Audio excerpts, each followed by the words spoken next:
Four Wheels F1 podcast. It's Paul here with Sean, Chris, Lee. And hopefully we're going to be a little bit clearer tonight. We're trying yet another type of call software, so we'll see if we can get through this without anyone turning into a robot. doubt it. Woohoo! well, you've roboted on me a couple of times already, but that's my connection, nobody else's. Yeah, your internet is brought to you every day by Pigeon, isn't it? Pretty much. So what did we think to this weekend's race then? It's good, wasn't it? It was. Yeah, It was. It's all right. It was eventful. Old school tracks produce old school races. Who would have thought?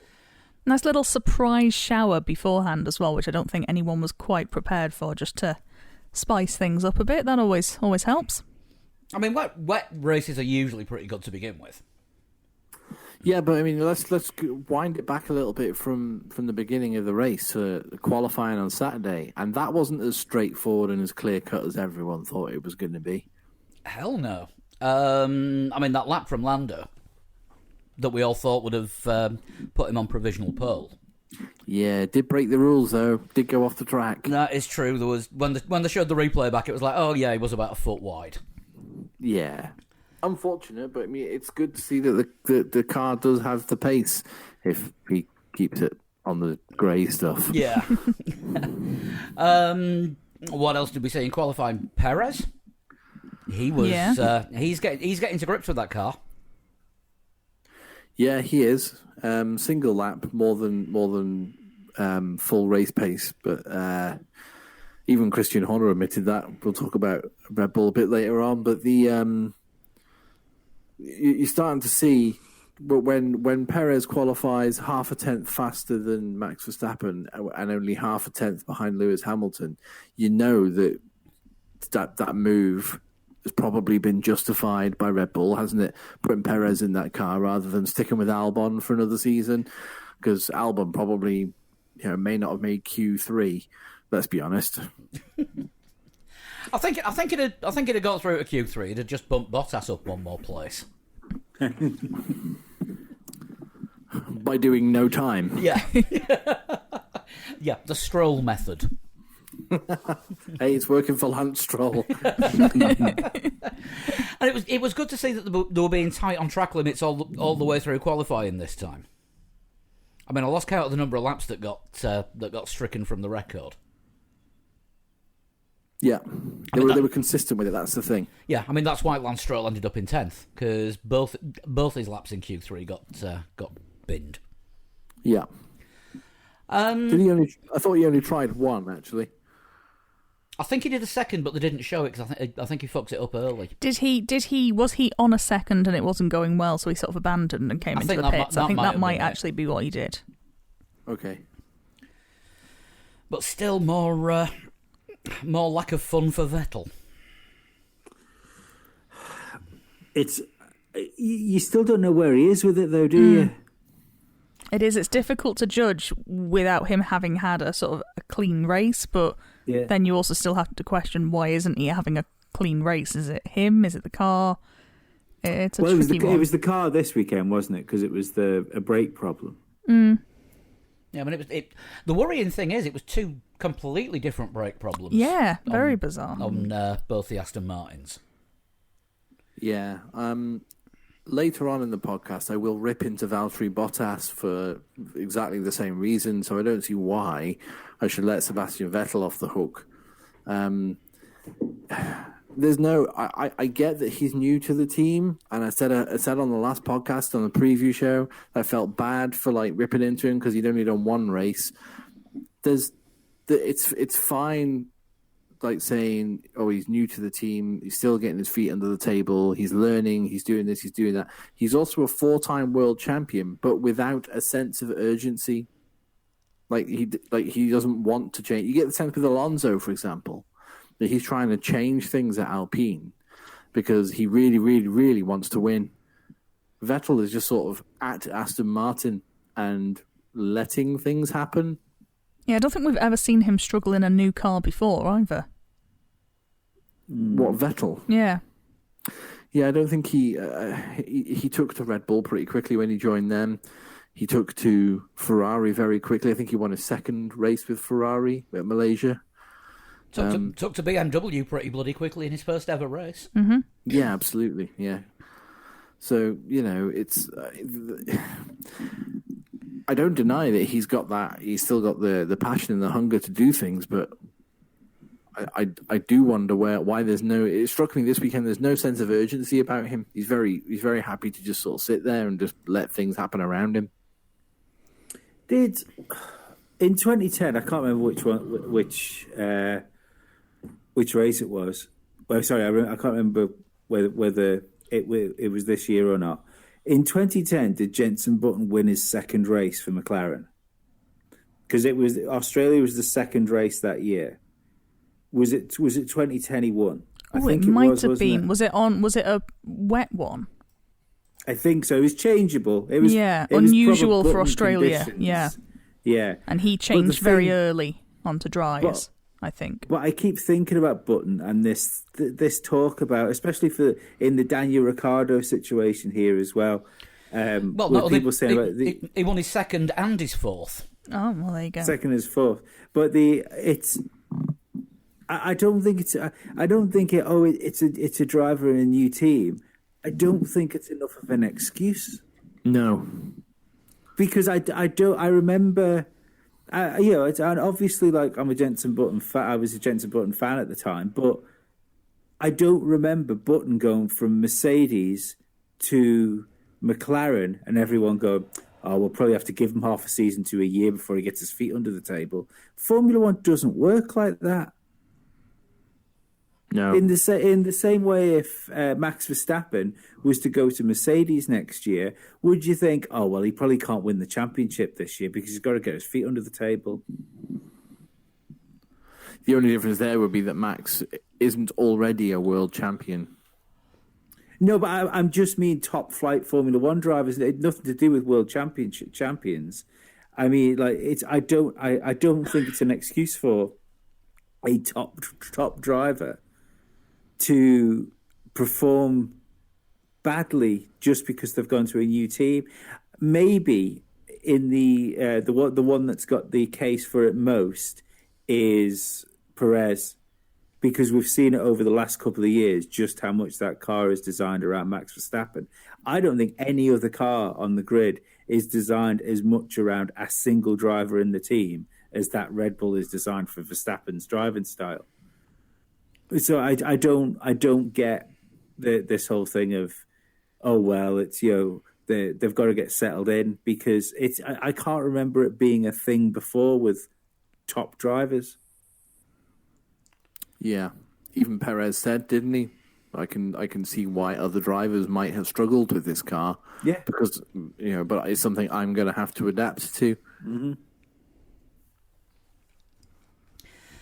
Yeah, I mean, Perez, the last time he was in a top car, struggled, but he was young, he was inexperienced, and he was kind of parachuted in at the last minute. Mm-hmm. So he had too much too soon there. Mm-hmm. Yeah, you can see how McLaren pretty much broke him. Ron Dennis pretty much broke him. Yeah, that is true. But I mean, Vettel just seems to be, I don't know. I don't want to quite say phoning it in, but posting. But he's not the Vettel that we've seen before. I think the other thing to remember for Vettel is also he's not got what he thought he was going to get. He thought he was going to get something comparable to last year's Racing Point, which was essentially a B-spec Mercedes, and it's that Aston Martin isn't a B-spec Mercedes this year. There's a lot of that car as theirs. And oddly enough, considering they've got the investment now and there's a bit more security behind the team, they don't seem to have done a good job. They've been very whingy, haven't they, about how the regs have changed, and they seem to think it's affected them more than anyone else, and it's all the FIA's fault, and they've been targeting them, and I think they're taking it very personally. Yeah. Also, Lawrence Stroll should not wear green. I don't know if anyone else saw that. He also wasn't wearing a face mask. He was like the only person in the paddock not wearing a face mask. It's because of that beard, probably catches everything and anything. Get a beard instead of a face covering. It will trap all the germs. I don't know, maybe wearing a mask takes him back to his hostage video last season.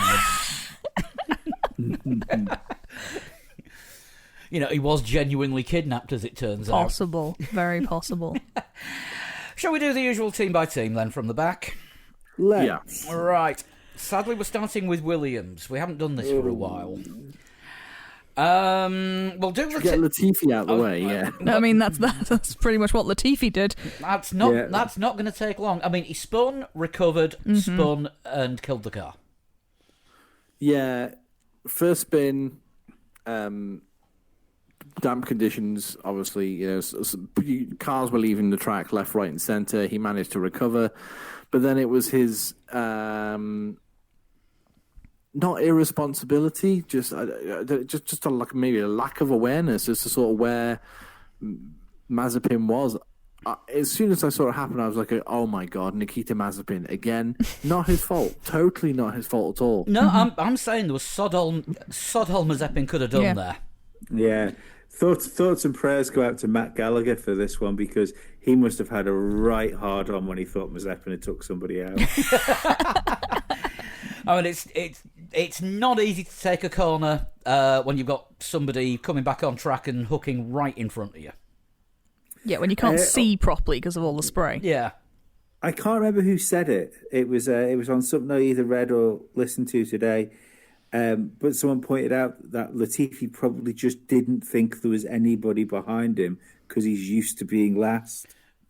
It's not a bad shout, actually. Maybe that's what a race engineer should be telling him. Like, maybe don't just drive back on at this corner. But also, you know, over the last 3-4 years, however long Lance Stroll has been in Formula One now, I've said, look, Stroll needs to learn to look in his mirrors, and he has, and he's got better at looking in his mirrors. So much for no roboting. Knowing what's going on behind him, it shouldn't. Oh, am I? It shouldn't have taken him like 2 or 3 years to work out exactly how to check his mirrors, but it did. And Latifi, just as far as I'm concerned, just didn't know what was going on behind him. Was too busy probably just making sure the car settings were okay. I don't know if that's a steering wheel thing or whether it's just, you know, driver. Don't forget, Williams don't have the dash on the steering wheel, do they? Oh no, they don't. Yeah, it's a good point. Yeah, so I'm surprised more cars haven't gone down that road. It seems the best solution. That. No, I mean I can see the benefits for it, but I can see the problems as well, because if you get a dash problem during the race when you got a separate dash, yeah, you can change the wheel. Yeah, it's a tough one. We just want heads up displays a la every other racing game. Yes, and 0G cars. Yeah, definitely. Well, I mean, it looked like, you know, Latifi's wheels looked like the wheels go in Mario Kart 8 when you hit the 0G sections where they flip out to the side. One thing though, he did well getting into Q2. Out-qualified Alonso as well. Yeah, did. And don't forget, in Q1, Latifi was actually ahead of Russell. Russell tipped him for getting into Q3 as well. Russell was closer to Q3, but yeah, no, I can see why. You know, it is a vast improvement from the Williams of last season and every other season before that. Yeah, I mean, I think we're talking about them first because they double DNF, but they were not the slowest car this weekend. No, not by far. That accolade still belongs to Haas, although to finish first you must finish, and both Haas's actually crossed the line. Mm-hmm. Yeah. So George Russell then. The man of many apologies at the moment. Yeah, I mean, he was having a great race. He was. He was 10th, he was pushing for 9th. Mm-hmm. It looked like he had the pace on the Mercedes. Yep, well, he did have the pace on the Mercedes because of the speed that he attacked Valtteri Bottas at. I totally and 100% disagree with Toto Wolff, and I think Toto Wolff is behind George Russell's public apology. And the fact that Toto has said that George needs to think about it when he's trying to attack a Mercedes is the biggest pile of shit I think I've ever heard. And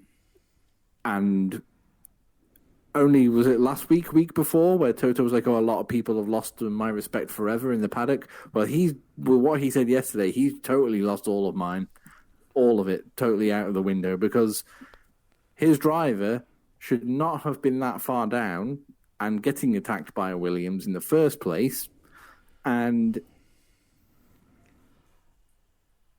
your car and your team are not invincible.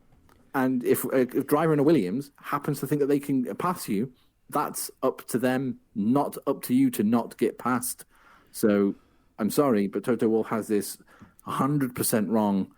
And I still think, like I said, I believe he's behind the George Russell apology, and it's left me with a very bitter taste in my mouth.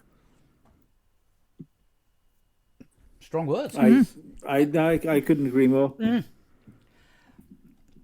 Yeah, I mean that's the thing. It smacks a bit of where Mercedes were not here to be overtaken. Yeah, pretty much, and that's bullshit. I mean, it's like we've been talking about the whole football soccer thing, Super League. Like, these clubs think they're better than like clubs below them to go and play. We're going to go and play in inverted commas bigger clubs. Like, well, so Mercedes are too big a team to be overtaken by the Williams. Is that what you're saying? Because if that's the case, just don't turn up at the next race, because it's racing. 2 words: Leicester City. Exactly. Yeah, gutted for George, because second Imola race on the trot where he was looking good for points. At least it wasn't his fault this time. No, I don't think he had any part of the blame whatsoever. From my point of view, watching the onboard from Kimi Räikkönen's is the best camera that we've got of the incident. And from Kimi Räikkönen following, Bottas jinks to the right and then goes left. Saying something about a Danny Ricciardo interview after the race. No, I missed that. Oh, yeah. Well, there was a few different drivers on Sky were asked about the incident. All of them agreed with Anthony Davidson that it was like a 60-40 to Bottas as far as Bottas's fault goes. I think it was Damon Hill that said he actually thought it would have been a bit higher than that. But yeah, Ricciardo basically pointed out that okay, it looks like there's a couple of feet to the left of George and a foot to the right, so he had enough room for his car. He said, but you've got to preempt how much you think that other car is going to come at you. He said, you don't know that he's just going to come at you that far. He could have just kept wandering across the track. And the top and bottom is, Bottas picked the inside. You might not like the new, well, not new now, that we've had them around for a few years, haven't we? That you've got to pick a line and stick to it and no moving under braking and things like that. But, it's if you pick the line you're going to defend, you have to stay on that line. That's the rules of engagement when it comes to overtaking now. And Bottas chose the inside, like Lando did against Lewis. The only difference is Lando stayed in a straight line where he was supposed to be. And as soon as George started to come next to Bottas, he squeezed him. Yeah, he jinks right before he turns left again. And by the time Bottas is going left to defend the inside again, Russell's already sliding into him. Yeah. There's nothing George Russell could have done or done differently. And the argument is like, oh, well, it was a drying track. And he shouldn't maybe have done that because, it was a bit damp. And should he have gone on the outside? Fucking, it's racing, dickhead. Like, what do you want him to do? Fucking just follow him around the circuit all day? No, he wanted ninth place. I will say, I don't think either of those drivers would have reacted the same hadn't it have been each other they were racing. I think George wanted to make a point of passing Bottas in the second worst car on the grid, and Bottas felt he had to keep George behind him. Now then, that got suggested to Bottas, and Lee, you're going to like his answer. I think I've heard his answer. Sorry, I lost my aluminium foil hat somewhere. It's quite a theory. Well, do you know what though? Right? Does that answer not reek of someone trying to hide something with a joke? I hope. Is it? I hope it being an F1 tinfoil hat mention, it reeks of someone who's listened to at least one episode of this. But it's not like he just tried to brush it off by saying, "Oh no, that's ridiculous." Anyone that tries to like bat away an allegation with a joke is hiding something. Anyone who tries to bat away an allegation with a joke about a tinfoil hat, we'll leave it there, shall we, Lee? But it's just it was unfortunate, and I feel that Mercedes have protected Bottas and thrown George under the bus a little bit. I agree. I definitely feel like it was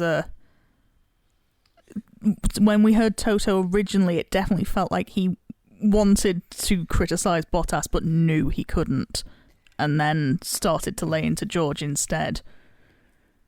And offended all the Clio Cup drivers while he was at it as well. They're all offering him all kinds of outside.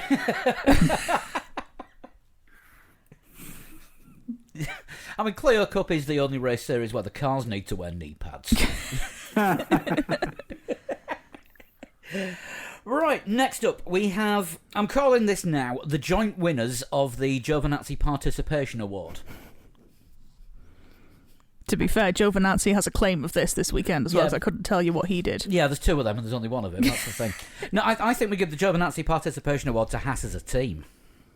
No, because there was some incident involving Mick Schumacher, so we did see him going around without his front wing for a while. Screwed himself over, you could say. His race engineer as well was talking to him like he was a toddler. I saw tweets saying, I want Mick's race engineer to read me bedtime stories. He was so tender, wasn't he? Yeah. No, it's fine. Don't worry. Nothing to worry about. Just keep going. Well, when they told the race, like the race engineers, like in the beginning of the season, okay, guys, 2 new drivers who might have to do some babysitting this year. I think that guy took it a bit too literally. I think so. Yeah, I mean, Mazepin's only sort of real involvement that we saw was almost being killed by Latifi. Well, not almost being killed. He just sort of it was a light scuffle, Yeah. I think. And It's a bit dramatic. yeah, and of course, Mazepin had a spin towards the end of the race, Of course he did. which on our when we see the Mazep spin, nobody went for anything after lap 50. Was it because nobody thought it'd last that long? Especially when it was raining. Yeah, I mean, in fairness to them, 2 rookies, first wet race, both saw the checkered flag. Yeah, Mick had a couple of moments during the race as well, actually. 'Cause I think he had one spin that he recovered from not long after the restart. And other than that, they were never going to trouble the scorers. Hey, do you know what? I'm just looking at my document that I sent through. So, our running order for this podcast. There's no Alpine on there. I could forgive you for missing them, to be honest. They were 9th and 10th, I believe. Yeah. We're in the So end. we don't need to talk about them just yet. Then. Not yet. No. Put them in at the last of the A teams. There you go. Alpine also took part. Well, the most, to be fair, I know we're just jumping forward a little bit here. The most I saw of Alonso in that race was, and this never got explained, was why he was sat on the grass after the Bottas-Russell incident. Was he? Yeah. I missed that. Yeah, he was at 90 degrees. Explanation for that. Yeah, he was at 90 degrees to the track, and he was just sort of. Oh, I parked vaguely up. remember. Do you know what? It was that much of a race. I've forgotten some of the stuff that happens, but I do vaguely remember suggesting that he was simply rubbernecking and got distracted. Which is fair. You see two cars in the gravel, you're gonna have a skeet. Yeah, fair point. We've got Alfa Romeo next up on this list, though. Anyway, Yeah. Kimi would have finished 10th, but fucked up under the safety car restart. What was it? What he actually did? What's the what was the rule that he broke? He did what Perez did. So he had a spin, lost a couple of places, and then gained them back before the start line. Oh yeah. Okay. So I think the issue would have been that he probably thought because they weren't actively racing at that point, it wasn't a lap that would count, that he could regain his position. I think he thought it was effectively a formation lap. But it was wasn't, not. and the team didn't tell him otherwise. Probably because they got quite late notice about it being a rolling start rather than a standing start. Yeah, because they said it was going to be a rolling start while the cars were actually out following the safety car. Yes. I can see why they made it a rolling start, because there was going to be a lack of dry lines and they were all on dry tyres. So that was going to penalise anyone with on one side of the grid. Well, no, it's not just that. It's just you could have caused even more carnage going into the first braking zone again. It's just I'm with Martin having a Brundle. safety car restart. I'm with Martin Brundle when he turned around and said, "If you want to make it completely safe, how about we all stay home? We don't go racing." Yeah, it's a fair point. Yeah, I just don't think it was dry enough to have both sides of the grid doing a standing start on dry tyres. Maybe if that had happened about five laps later, possibly. But I just think it was at that point where it was a little bit iffy offline. But what would you have done if it was the start of the race? If that was the beginning of the race? Well, there wouldn't have been the one dry line through there at the start, would they? No. But it still wouldn't have been. It still wouldn't have been wet enough for inters. So you'd still be starting a race on a greasy track. But it would be uniformly So what we're saying is greasy. there was one dry racing line already formed. So Yeah, anybody who but- started on that would have had the advantage. So But you often get a rubbery side of the track and a greasy side of the track anyway. Yeah, but Well, not just because of a natural racing line. I I don't think there's any excuse for it, because it's just, if you're going to have rules, we should have set rules, not rules that we can bend and flip and manipulate depending on what happens. Yeah, I mean, all right, okay, you get one clean and one dirty side, that's fine. But where it was like this, you've got the odd numbers lining up on what is still a wet track, and the even numbers lining up on the dry line. So that automatically gives an advantage to half the field, and it's half the field that starting from an even numbered position. Yeah, I don't know. I don't like it. I still think it should have been a standard start, because it's not. That's fine, but that's the rules we've been used to for quite a few years now. I don't think rules should be. I did think that was a.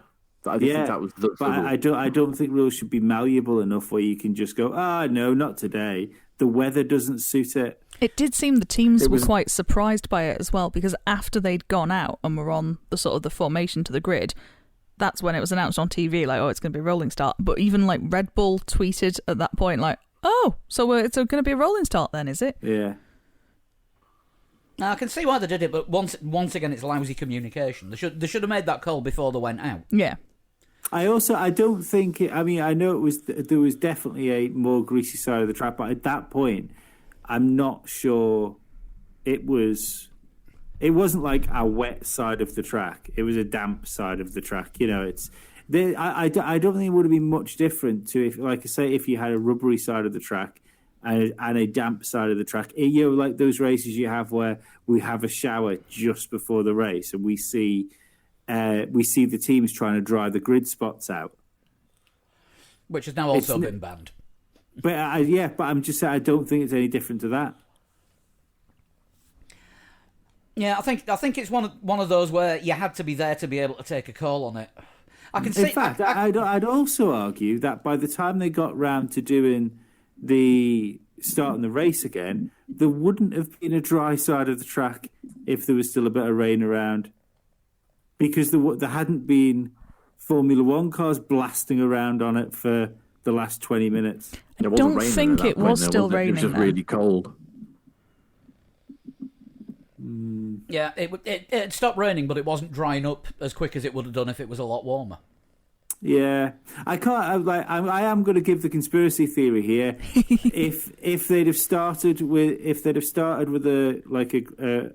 the normal start, Lewis Hamilton would have still been a lap down, wouldn't he? No, because no. they would have done the. No, they do. Would it, No, they do. led the lap. Yeah, they do. They get the one lap back for everyone, regardless. Well, would he have had to start from the back of the field? He wouldn't have started ninth, would he? He would have started ninth because that's where his position was. But wasn't he a lap down? Yeah, it started. Everyone who was a lap down went round. It wasn't just Lewis Hamilton. Everyone who was a lap down. Right. Okay. Round. Cool. I thought he only stayed where he was because they were doing the the safety car start and not the thing start. No, this is the thing. It shouldn't be this fucking difficult to work things out. You know, but they would have done that with a standing start anyway because you were a lap down. Yeah, both Hasses got to claim one lap back, but they were 2 laps down at that point anyway. So when they started, even though they were at the back, they were 1 lap behind, and everyone not two, and everybody else was on the lead lap. Yeah, well, that's because they take it from the lap before the incident, don't they? That's why it happens like yes, that. I think it is with a red flag, isn't it? It's your last completed lap. Yeah. New feature, Valtteri Bottas's aluminium tinfoil hat. Conspiracy of the week. Replacing Lee's conspiracy theory of the week. We've got a new sponsor for it. Oh, no.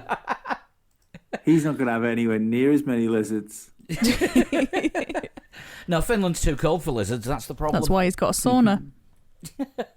Maybe that's where he keeps them. Yeah, we've not really touched on Alfa Romeo and all that, apart from Kimi's cock up and it lost in points. And also, Giovinazzi was involved. He took part. There's a lot of participation awards this week. I really don't remember. The only contribution I think Giovinazzi made was, did he fuck up one of the Mercedes pit stops? Because he came in behind, was it Lewis Hamilton? Hamilton's, was it when Hamilton had his little off? Yeah. He had to wait for Giovinazzi to go by. But I mean, Hamilton's wheel wasn't ready anyway, so I don't think he was That's the only time I remember seeing Giovinazzi. Yeah, he cost Lewis 1.5 seconds in the pits under a safety car. Not even that. It was a 4-second stop for Lewis. Yeah, because his wheel wouldn't come off. So maybe 0.5 seconds at best. Somebody called him the cheese vampire at some point on Discord. Yeah, this was a confusing thing. I would like further explanation. I have none. So if whoever it was, I'm assuming if you're on our Discord, you're listening to this, can you explain the cheese vampire?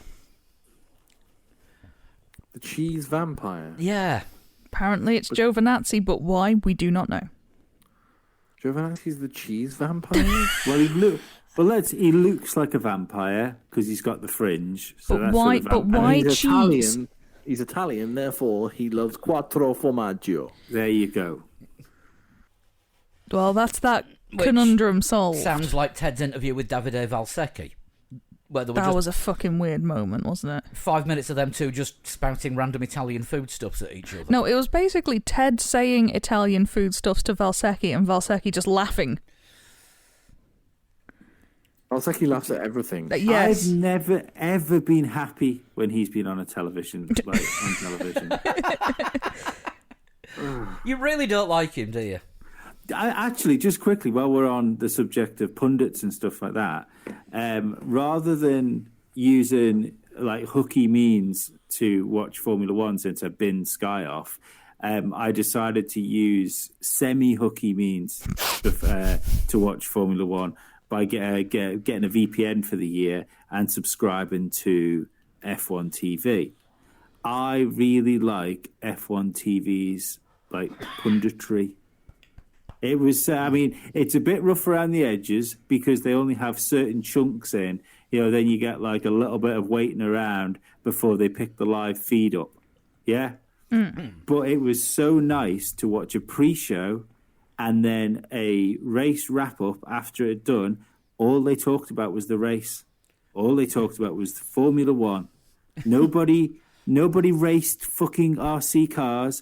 Not once did I see Natalie Pinkham and Damon Hill having a coffee in a restaurant somewhere. It was almost like I was watching a sports broadcast for the afternoon.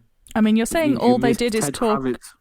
Sorry, go on. I was going to say, you're saying all they did is talk about the race. You've heard our podcast, right? I mean, we go off-piste every 5 fucking seconds. That's fine. That's fine, because that's kind of podcast's job. That's like amateur media job, isn't it?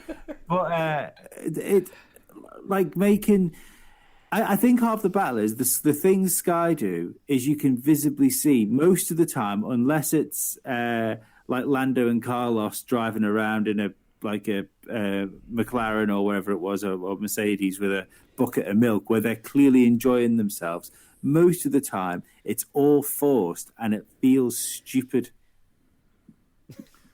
So you will have missed the Ted Kravitz thing before the race, then, where he was at Imola's only nightclub, or rather outside Imola's only nightclub, doing a terrible impression of a floss. You see, I feel like Flood is instantly on my team here, and I feel vindicated in my animosity towards the Sky coverage. Well, what was it I said on because they now do a running order on the Sky coverage, which is really good. Yes. Like, it's just like, oh, great. And I think I said on our chat, this means I can now avoid watching Sergio Perez and Max Verstappen throwing ham at Lewis Hamilton with Johnny Herbert. Or, Yes. I I enjoyed the running order very much. It helped me identify the correct moment to go and empty the washing machine. And make a cup of tea. Yep. All the important things. And as anyone in RI Racing League knows, going and doing laundry is really important. That's such a niche in joke. There's only about 20 people who'll get that. That's just your jokes, isn't it? Harsh. Fair. So we're doing Alpine last of the A team, so the next one must be Aston Martin. Like we said earlier, 2 different brake issues. Lance's were on fire, and he got told to drive quicker to put them out, which was probably a little bit tricky for him to do at the time because he was in the pit lane. And Vettel had a brake-by-wire problem. Brake-by-wire failure, wasn't it? On his way to the grid. Yeah. Had to do a pit lane start, and then got hit with a stop-and-go penalty because the wheels weren't on in time. That was a bit harsh. Surely, if you're starting from the pit lane, if you're in your garage, it's not gonna, or by your garage, it's not gonna matter whether you got wheels on or not. Yeah. I felt that as well. I thought as long as if you realise it's not going well and you've got to start from the pit lane anyway, and you haven't sort of impeded the start proceedings, it feels like a harsh penalty, doesn't it? Yeah. Also, do you know what else was harsh? The fact that they announced the penalty as he was leaving the pit lane for his normal stop. Yeah. Yes, because I doubt he would have gone on to slicks knowing that a couple of laps later he was going to have to come back in and sit there and let them cool down when it was clearly too obvious to go on slicks. Yeah, exactly. That was shit timing by the FIA. Totally shit. And he retired as well. Was it 2-3 laps from the end with a dodgy gearbox? Still classified ahead of both of the Hasses. Well, yeah. After all of his shenanigans throughout the race, he somehow still managed to do more distance than the Hasses. Yeah. Second race in a green car, second bad race in a green car. Like I said before, I'd love to see a little bit more urgency from Sebastian Vettel. Just, a little bit more fire, maybe, perhaps is the right word. No, it was Stroll that had the fire. Yeah. Because Lance Stroll is putting Sebastian Vettel away quite comfortably at the moment. And I don't know that it'll always be like this. I mean, we might get to mid-season and Vettel's turned it around and is, putting Lance Stroll away quite comfortably. But it doesn't look great. I mean, these were Lance Stroll's best conditions as well because he's great in the wet. Going on your theory, it's probably because he doesn't have to try and use his mirrors because you can't see anything in them. Well, no, he's got better at using his mirrors. All of his accidents in his early days in Formula One were all when people were trying to pass him, including when Vettel tried to pass him on the cool down lap that time. Do you remember? Was that was Malaysia? hilarious. But he's got some of his best results in the wet. or in changeable conditions. Yeah, totally. Yeah, Monza 2018, I think it was, stands out for me when he qualified second in the Williams. Yeah. That was where the hell did he get that from? And he's been consistent in wet races. The problem is we've no real barometer, do we? We don't know how good he's doing because Vettel's not doing the job. I have a funny feeling that Stroll isn't doing a good job. He's just doing a Stroll job. And Vettel's just, again, he's had two very messy weekends. And we don't really know where that car is. Do you reckon if Perez was still his teammate, we'd have seen Perez be like 4th this week? Maybe not 4th, but I think he'd have been in the further up the points. That's a good question. I don't know, to be honest. I think he'd been hassling the Ferraris. Yeah. Because Stroll as well. Stroll did finish a place higher than he was classified, but got a penalty for some kind of kerfuffle with Gasly that we didn't see, I think. Yeah, I mean, sorry, I'm probably being quite harsh on Stroll there, saying he didn't do a good job, because he clearly did a good job. But Stroll does tend to be, at best, a driver that can get a car kind of where it's supposed to be, not the driver that can push it a bit to where it can actually go to. Well, if that's the case, he's doing a lot better job than his teammate is at the moment. Oh yeah, no, he is doing a much better job than his teammate. But that's what I mean is we don't know where that car is. Maybe Aston Martin's issues aren't actually completely the car. Maybe it is Vettel. Maybe Vettel's broken, and Lance Stroll is just doing the same job he did last year because he's finishing in the same sort of positions he finished last year. That's true. Yeah, I mean, it shows the car can be up there as sort of up amongst the sharp end of Formula 1.5. Yeah, we never really got the mini Mercedes at all really last year, did we? I know Perez won a race, but in very odd circumstances. But I feel like that car's real potential was at the beginning of the season where they kind of squandered it and then sort of fell back into the midfield a little bit. Mm-hmm. But yeah, there's a good chance that car's all right. We just need Vettel to pull his finger out so we can actually find out. I don't think it's going to happen though. Unfortunately, I know. I thought a move to Aston was going to sort Vettel out, but I think Helmut Marko is right. I think he needed a year out. Maybe we'll get to find out next year what Hulk looks like in green. It's his traditional family colour. Very true. Vettel's proven it really isn't that easy being green. Do we start? You mean to say that Hulk is going to burst out of pink and become green? And do we start calling Vettel Kermit now? Not yet. Right, AlphaTauri up next. Gasly in 7th and Tsunoda in 12th. Torrid weekend for Tsunoda. Well, not a bad recovery, given that it's only his second race in Formula One. But yeah, apparently broke his gearbox in half when he had the crashing. That sounds like he gave it quite a thud. Yeah, inexperience. Is the only thing you can put that down to, really. Inexperience and over eagerness. Yeah, I mean, he said as much himself. He was overhyped for it, which is probably why he spun when he was battling with Hamilton during the race. Yeah, but it's Gasly, when they put the tyres up for the beginning of the race, I really thought that Pierre Gasly was a potential dark horse there, because I thought, you know what, if this does rain a little more than they are expecting, Gasly's got it again. He's going to be in the lead on a track that's really difficult to overtake in awful conditions. Yeah, I mean, it was just a shame that it didn't, and AlphaTauri lost the window to get him onto the Inters. Yeah, and for him to lose, it was a gamble. Yeah, that didn't pay off. And for gambles that don't pay off, we go to Lee's betting slips. Yeah, well, one of them did. How many? One of them did. How many? 2 or 3. 3 bets to put on. Not over £5 each. But yeah, no, we're still up. We're still up. A net win. But yeah, Gasly ended up losing a load of places once the rain stopped, and by the time they brought him in, it was kind of a recovery drive for him as well, really. Because he was having to regain all the places that he lost when he had the train behind him. I think he dropped down to about 15th at one point. He dropped from 5th to 15th in about 2 or 3 laps.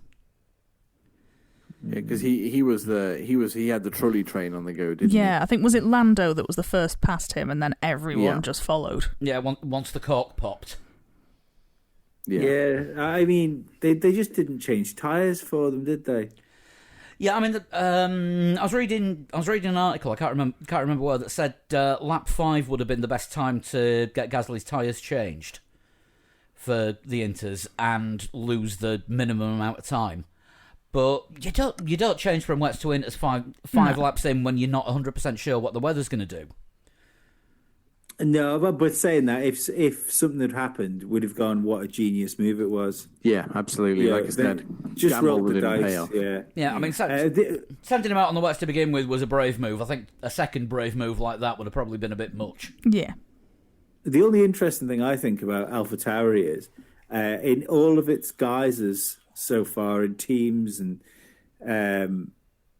team members, how good are they at making us think, oh, this is going to be a really good car this year, and then still doing exactly the same job as they did the year before? Do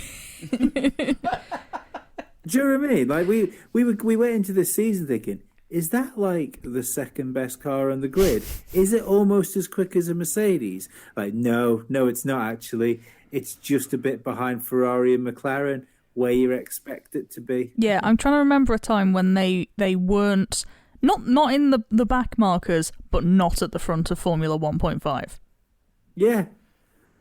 It's just odd, like, because even all the pundits at the beginning of the championship were saying, "Oh, that it's a really good car. You know, they've got a really good chance going into qualifying." One of them qualifies 8th, and they both finish in the points. Well done. It's better than a Haas. Oh no, it's fine, and it's doing the job. Like, and what I think one thing that car is good at is at least giving somebody a good platform to kind of show what they can do. You know, it's not like, I don't know, like George being stuck in a Williams for most races. But I don't know. I think we all thought that was going to be a much stronger car this year than what it seems to be. I don't know. I think I was expecting them to be in the position that they're in, sort of around the lower end of the points. Which, bearing in mind, things in the top 10 are a lot more competitive this season. I think, you know, it does mean it's a good car, but it's not a Ferrari. No. Or it's not a this year's Ferrari. Mm-hmm. You know, and it's better than a last year's Ferrari. Then again, what isn't? Right. This year's Haas. It's a close run thing. Alpine then. Ocon in 9th and Alonso getting up to 10th after various penalties. Now, Alonso was anonymous. Battling with Seb for 15th at one point was a particular highlight. Yeah, there at one point it was Alonso, Vettel, and Raikkonen. Oh, I don't think it was in that order. I think it might have been Raikkonen, Alonso, Vettel, and it was just like, hang on a second, like what year is this? What am I watching? And then I realised the positions were like 16th, 17th, and 18th, with a Schumacher just behind. Yeah, it was really weird. Yeah, I mean, they turned up, they qualified, they took part in the race, they scored points. They had a better race than they did in Bahrain. Not difficult. Can you think of another race, though, where Fernando Alonso has been so anonymous? Most of his time during McHonda. No. This was even more anonymous than McHonda. At least with McHonda, you got to hear the radio messages. Well, no, because it was either breaking down, or when it didn't break down, Alonso was usually ahead of where that awful car should be. But I was surprised this week, and I was surprised he didn't finish ahead of Ocon. Very surprised. I hope it's just an off moment for him, and we're not seeing the beginning of another lackluster comeback from a former world champion. Yeah, I feel both of them had very little screen time this weekend. Yeah. I can't really tell you much about either of their races. Yeah, the Alonso just appearing at the side of the circuit where Bottas and Russell had their accident, and then just speeding off. It's just like it does look like a naughty child who shouldn't have been caught in shot. Yeah. Why is he there? Why is he sideways? Where's he going? Yeah. See, it makes me wonder whether there was something up with that car this weekend, because they went in talking a bit of smack, didn't they, about their new updates and stuff like that. And Alonso was really positive in interviews before qualifying. So it makes me wonder whether something has kind of not worked out as far as their updates have gone. And it's left them kind of just driving around the circuit, doing more essentially testing. Could have just been the weather. Been able to use, I was about to say the same thing. You wouldn't have been able to know what was going on with the updates really in a race situation that was so changeable with the weather. But it's something strange, because that's the type of race that you would expect Alonso to excel in. Yeah, I mean, he's been good. He's been good in the wet before. He's been good at interrupted races. And just a lot more experienced head than a lot of other people around him on the track. You would think he would know when to change tyres and that kind of thing. Yeah. Race to the conditions, because his career's been that long that he's seen all the conditions. Mm-hmm. Yeah. Yeah, no, very odd weekend for Fernando. Don't think I have much more to say on Alpine. No, not really. That's probably why we forgot about them on the original list. Kind of an anonymous one. Right then, Ferrari next. The renaissance continues to mid-table mediocrity. Yeah, I mean, we were talking before about cars being designed for one particular driver. I would imagine that Ferrari is very much set up around Leclerc, yet Sainz right on his tail. Despite all the mistakes that he made early on as well, he had a couple of spins. Yeah, but no, he second half of the race very solid, and just one spot behind the teammate. Yeah, I mean, this year's Ferrari is vastly improved, isn't it? Let's be honest. It's amazing the step they've made forward. They are by far the most improved team from last year. And we were talking before about Sebastian Vettel. Oh, he needs a little time to get used to the Aston Martin. Hello, Carlos Sainz, anyone? I mean, he's the expert at getting into a car for the first time and doing it pretty well. You know, he's done it with every team change that he's had, and he's had more than most. Yeah, I think Sainz is one of the best drivers on the grid. I don't know that the Ferrari move is the right move that he made, but it's I don't know. Time will tell, but he's making the most of it so far. Well, that's the thing, though, isn't it? I mean, it's you sign with Ferrari for the mythos. Every Formula One driver going back, every kid wants to be a Formula One driver and drive a Ferrari, or 90% of kids do. And you get the chance, even a crap Ferrari, you can say you were a Ferrari driver. Yeah. Luca Badoa is still dining out on the fact that he drove a Ferrari in a Grand Prix. Badly. Yeah. More than one as well. Yeah, more than one, I think. A couple of Grand Prix, I think he did. It was... it was so good they bought Fisichella out of his contract with Force India just after he learned how to drive the car himself. Yeah, and destroyed his career.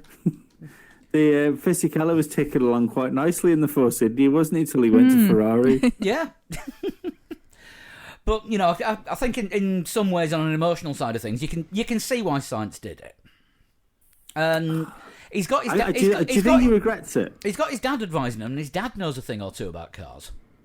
No, I don't think he regrets it. To answer Lee's question, I think that he genuinely believes he's made the right decision to go to drive for Ferrari. He finished ahead of his car from last year. His idols drove Ferraris as well. His idols Sebastian Vettel, Fernando Alonso, Michael Schumacher. So, he couldn't say no, but at the same time, as I said before, time will tell. Hindsight's a wonderful thing. He'll never have that hindsight, to know whether he's made the right decision until after he's made it. I think the regret would probably have been bigger than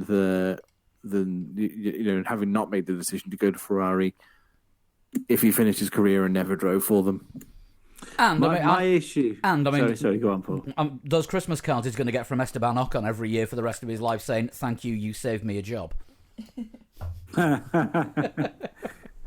I still think one of the big problems Ferrari's going to have with both those drivers is that sooner rather than later, if the Ferrari can get itself to the point where it can challenge again, especially next year with the new regulations, I think they're going to have to replace one of their drivers, because right now, I don't think they've got a world champion in the team.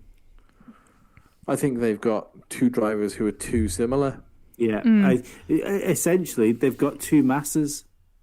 I know people are going to fucking hate me for that, but if you take, let's just go with what we know right now as far as the top two drivers in Formula One, be it Verstappen and Hamilton. So, Hamilton might retire, but Verstappen's going nowhere. Mm-hmm. And let's say that as long as Verstappen is in Formula One right now, he is going to be in one of the best cars on the grid. Maybe even next year, Mercedes, if he chooses to leave Red Bull. He might not even want to leave Red Bull anymore, because they look like they're doing a pretty good fucking job now. But if you say that Verstappen is good enough that for the foreseeable future he's going to be in one of the top cars, whoever they are, if they can match whatever the top car is, do you think Sainz or Leclerc could beat Verstappen? Because I don't. In equal machinery. Well, Sainz held his own against Verstappen when they were early doors. Verstappen's a different animal now. So is Sainz, I would say. They're both very different drivers. I think Sainz is much closer to what he was than what Max Verstappen is.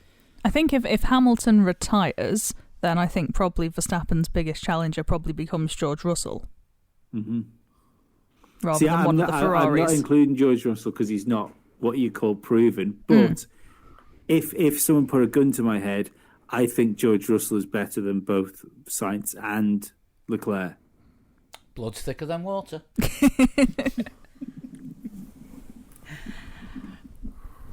I mean, okay, we've seen what George Russell can do in a Mercedes.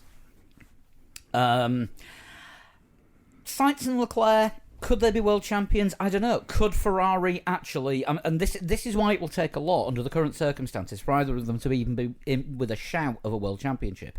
Could Ferrari, one, build a car that's capable of challenging Mercedes and Red Bull? I believe they could build it. Whether or not they can fucking keep it on the track for a year is Can they legally build a car? Right, now we're getting into the real questions. Yeah. Can they strategize a two-driver team into a position where they can challenge for a Drivers' World Championship?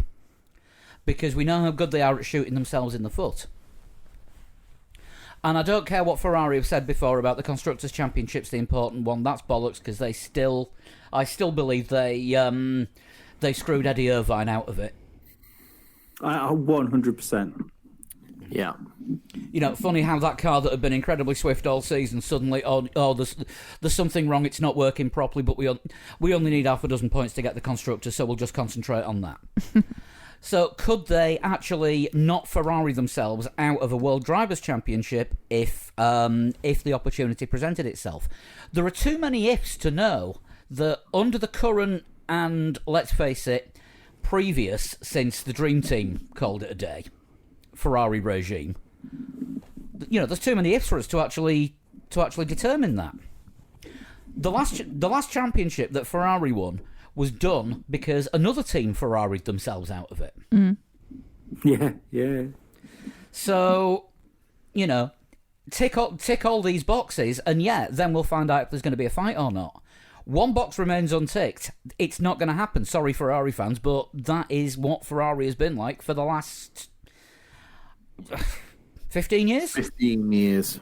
Well, that's a good point. I mean, you take out if you take out the Schumacher era, for instance, because that was a very specific set of circumstances and people that put that team where it was for those 5 years. Was it 5 years? Were they the dominant force? Yeah. Mm-hmm. Yeah. You take those 5 years out, it's been a fairly rocky up and down road for Ferrari. That was a unusual 5 years of stability at the top of Formula One. Oh yeah. I mean that never usually happens with Ferrari. They are forever screwing themselves over. I mean, when was the last Ferrari World Drivers' Champion before Schumacher?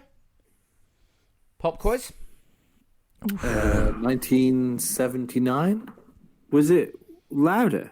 Jody Scheckter. 79 is Scheckter. Ugh, crazy. Crazy. 21 years to get a World Drivers' Champion. Could have been 20, but... Well, like you say, I mean, but in all rights, they shouldn't have had a world champion since Schumacher. If it wasn't for McLaren imploding on themselves, like you said before, that Kimi shouldn't have won that championship. I'm glad he did. I'm glad he's an ex-world champion, but he shouldn't have won it. No. There is a very strong argument that without Crashgate, Massa wins in 2008. Yes, yeah, that's fair. Yeah, but who is that? Who's that down to? Thanks, Fernando Alonso.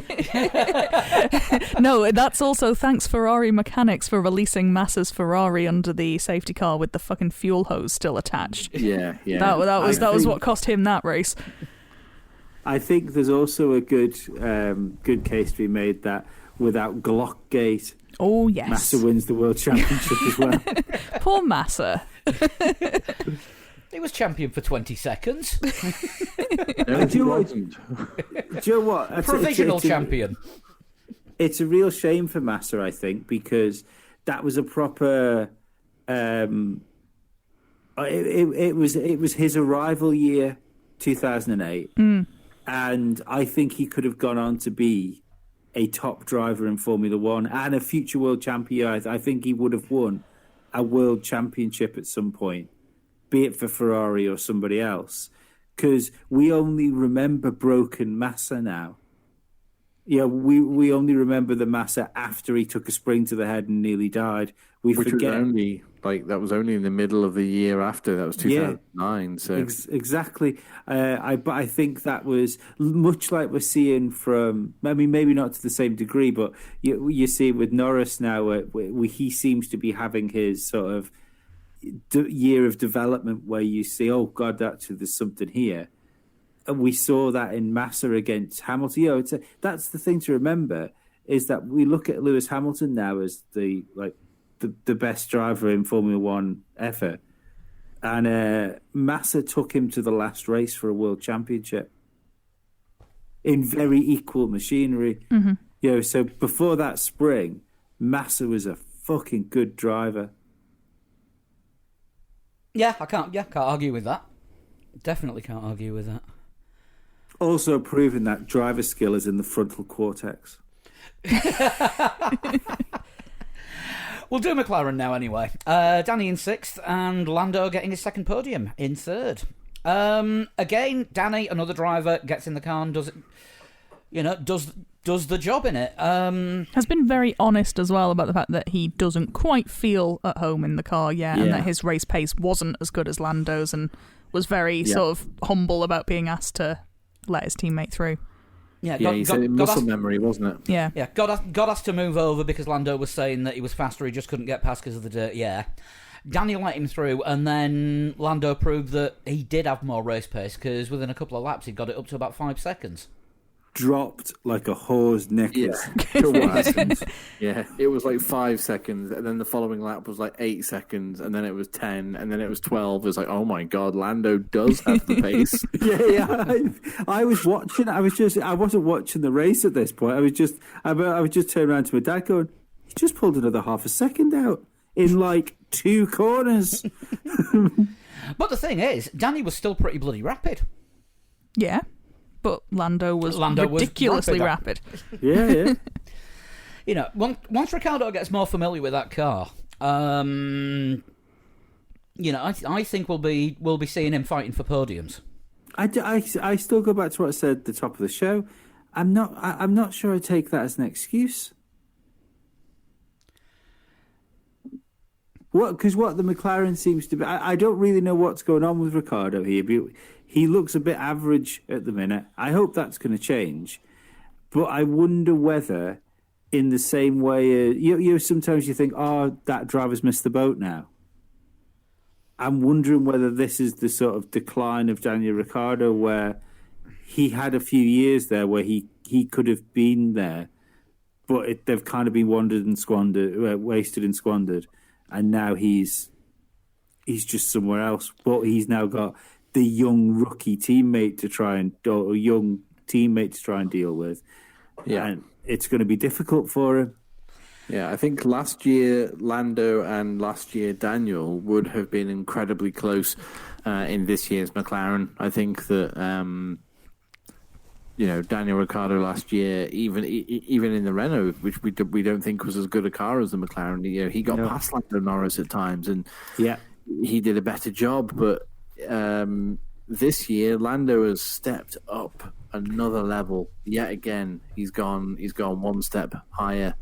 And that McLaren's a great car as well this year. It looks so compliant. Yeah, it's not quite when you look at how quickly Max dropped Lando at the restart. It's not quite top level, but it's probably third best car, which is pretty fucking good for McLaren. Let's be honest. Yeah. When you look at where they were. Yeah, absolutely. Going back to what you're saying about the driver in a new car thing and that not being an excuse, I don't think Ricciardo's trying to excuse it. He's like I briefly mentioned it before. It was a muscle memory thing. He said, "I can't drive this car just yet, like muscle memory, but I will be able to in a few races' time." Yeah, no, I don't mean he's using it as an excuse. I feel pundits are using it as an excuse at the minute for like the drivers which have swapped teams. Yeah, but again, like you said at the top of the show, Perez straight in there. We just spoke about Carlos Sainz doing the job straight away. Vettel is a 4-time world champion, so can't really use it as an excuse. So again, I know I'm gonna. Sounds like it. That was the sound of Paul opening a can of Coke and Dizzy charging up the cat tree. I'm gonna say it again because it's nice to bring nice things about Jenson Button up, but he left Brawn, which was a sort of a chimera of a car as far as it had a different engine in it than it was supposed to. Had been with Honda essentially for fuck knows how long. Give it from BAR to the full fat Honda. Went to McLaren and was competing with Lewis Hamilton from day one. Yeah. It's that's where it should be. If you're a world champion or a future world champion, I think that's the least you can expect, is to come into a team and at least be on par with your teammate. I was worried for Lando this year because I thought Daniel Ricciardo was going to walk in at the first race and do him. Yeah, I did too. Yeah, and I'm happily wrong. We're just having a little bit of a cat situation here. Was it the cat opening the can of Coke before? No, she's just had a shit, which has stunk the place out, and now she's climbing up the shelves. Oh, that's nice of her. Yeah, Yeah, very she- generous. She was trying to climb onto roughly £600 worth of whiskey. I like the idea of now of it shits low down and then takes the rest of the smell that clings to it upwards. Yes. For like a full spectrum dominance. That's how aerodynamics work. You lift the air Look up. how high yeah. I can jump. Yeah, like I said, there's two unfeasibly expensive bottles of whiskey on that shelf that she was just climbing on. So apologies for that interlude. Yes. But, I completely missed all of that. So yes, I heartily endorse this product and/or service.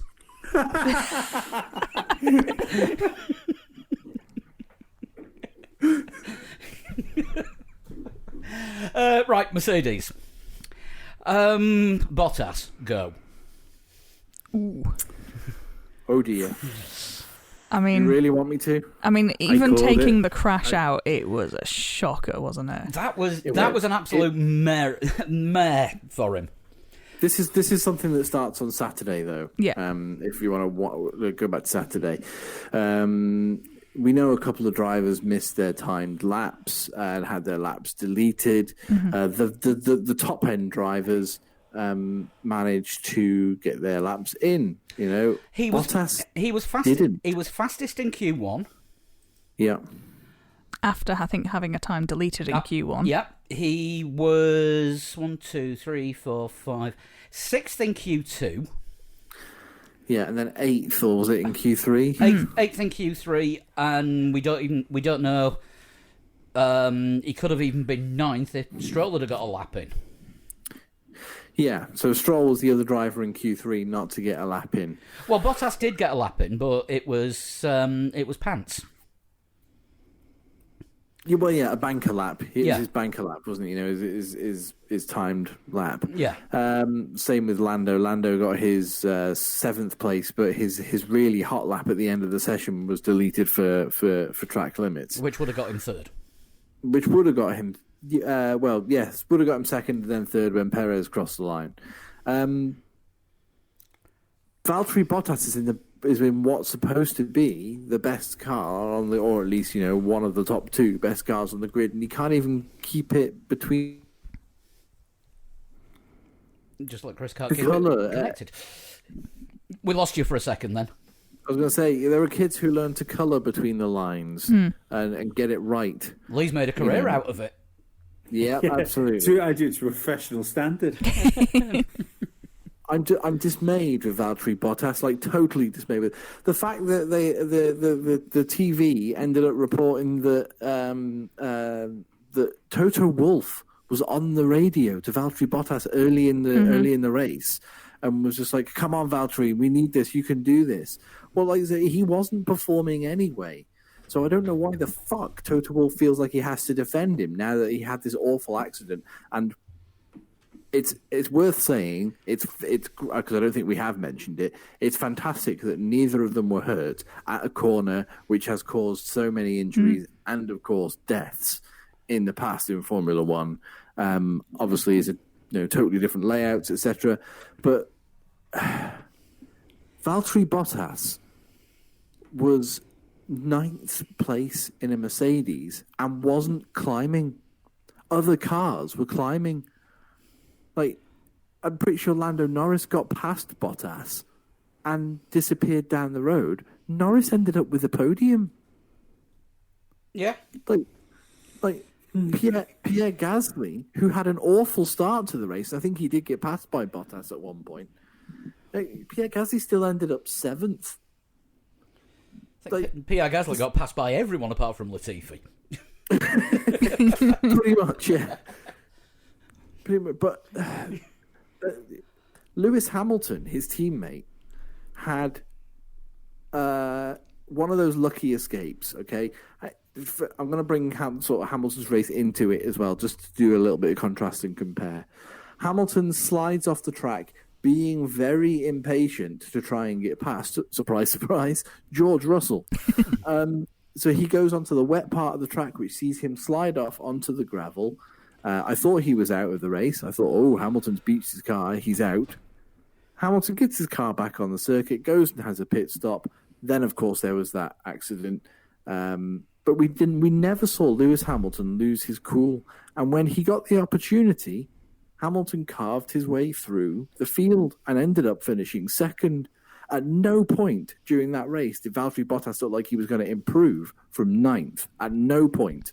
0 point during that race was he going to improve from that position. Well, when we saw Russell start to make the move, we thought it was going to drop to 10th. Well, I only saw at first. Yeah, I only saw the aftermath of it. I thought, oh my god, what's happened there? And I realized it was Russell and Bottas. I was like, oh Jesus. But then watching again, just watching the replays, I'm aghast at how Toto Wolff thinks it's okay to defend his supposedly invincible team and this driver who just cannot perform at any level when there are other drivers out there outperforming that car in a car that's not as good as it. Does that make sense? Yeah. Yeah, I almost feel like Toto Wolff has given Bottas a vote of confidence, which in football usually always means someone's about to get fired. If anyone should get fired, it should be Toto Wolff. I'm not even joking. Like the man's gone way above and beyond here. Like the realms of shit. I mean, when a footballer has a bad game, the manager always tries to defend him, to deflect the shit away. Mm-hmm. And I think that's what Toto Wolff's trying to do here. He's just overdone he's accidentally done. Yeah, he's overdone it. He's overdone it to the point of just like, this is his time now to go and sit in the balconies. Get out! Like seriously, you've now overstayed your welcome. You signed your contract for 3 years, and you've just shat all over it. Do you think this is the problem when it's a conflict of interest of a team boss being invested in the careers of drivers as well? Yeah, I think so. George Russell was totally well within his rights to have a go at Valtteri Bottas on that race. In that racetrack, in that situation, we saw other drivers doing it.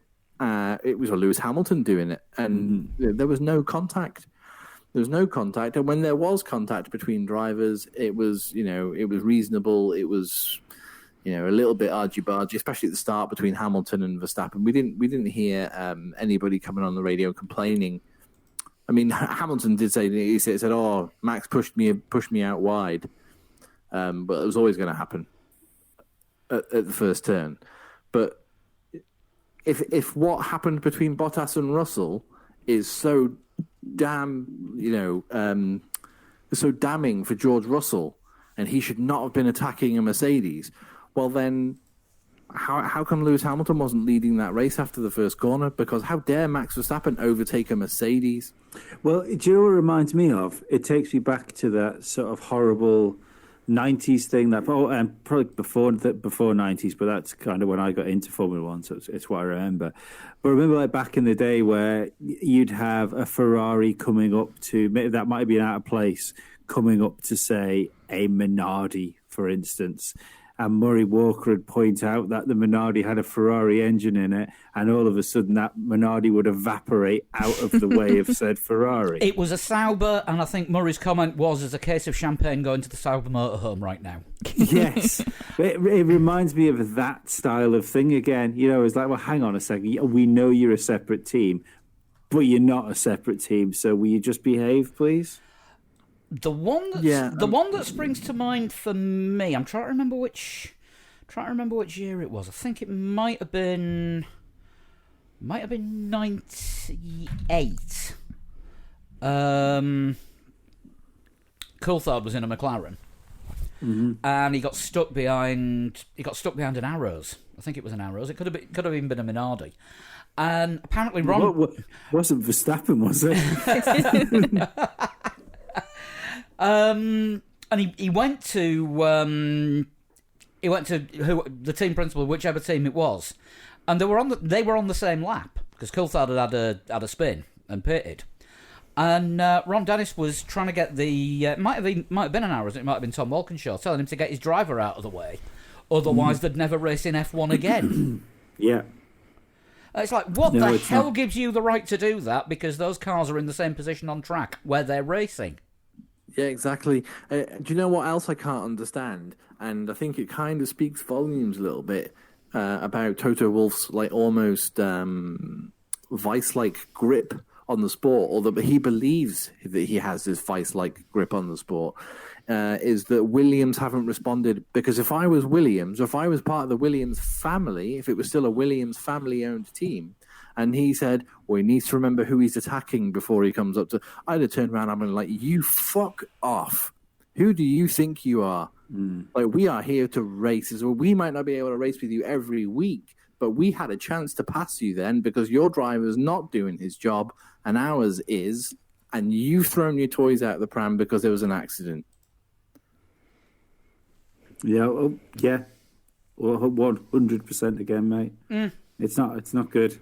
Not good for anybody. Fuck Toto Wolff. He's a prick. Is that the name of this episode? It is now. We'd also like to point out that at any available opportunity, we'd love to visit the Mercedes factory again. The tour was lovely, and it's a shame Toto wasn't in the building when we were there. He's lost all integrity. I'd tell him that if he was on this podcast. He's welcome to come on, and I'd tell him.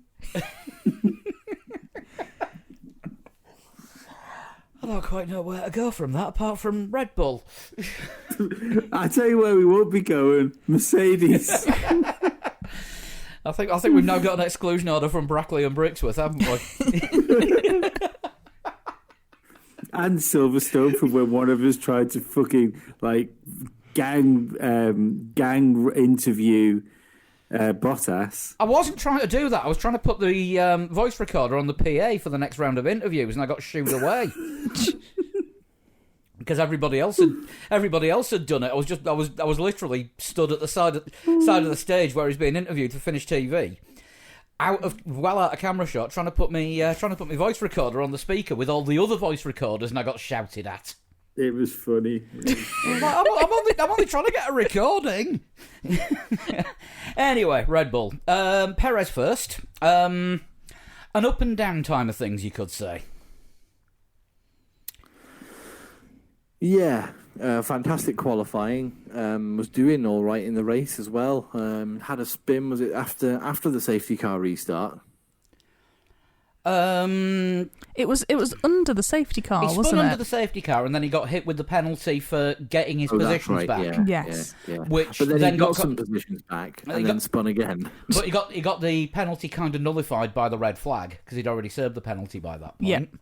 So that put him back into contention, and then spun again. Yeah. Unusually for Perez, he did say afterwards that he was struggling with the tyres.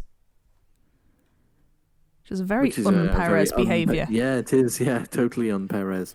He had a good result in Bahrain. The car let him down in Bahrain.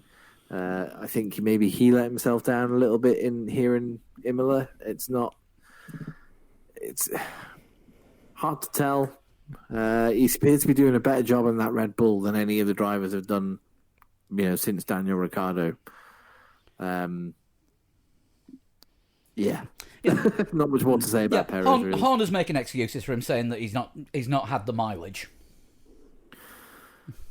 But he's got the experience. This is the thing which we've already said about other drivers who jumped in. Perez is doing a great job. He's doing a much better job than Vettel is at Aston Martin. He's probably not doing as good a job as Sainz is at Ferrari. But he's doing the best of the people that have changed teams. And he's the one I give the most leeway to because we've already seen that Red Bull second seat destroy two drivers. That's fair enough, yeah. We know how close that car is set up for Max, and he's come into that team, even with all of his experience. And, yeah. I'm just wondering now out loud if Aston Martin is set up for Stroll in that case. It should be, shouldn't it, given who's paying for it? Maybe, yeah. You'd be kind of pissed off if that was a Vettel build car. I mean, I will pay Aston Martin to make sure Lawrence Stroll doesn't dress in green anymore. Yeah, but he owns the rights to green now. He's bought that, and green is an official partner of Aston Martin. Oh, does he own the actual Pantone of green? It wouldn't surprise me. I mean, bearing in mind, Aston Martin send out one email at least a week saying such and such is the new partner.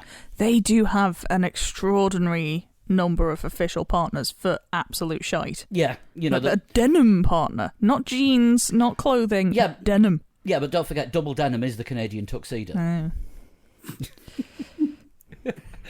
That got said to me by a Canadian, by the way. So, Sorry, Canada. oh, Canada. Right, Max. A little bit of elbows with Hamilton at the start, as you'd expect, and then just basically pissed off. Yeah, don't Yeah, mind a little bit of fantastic ride. elbow. Yeah, Yeah.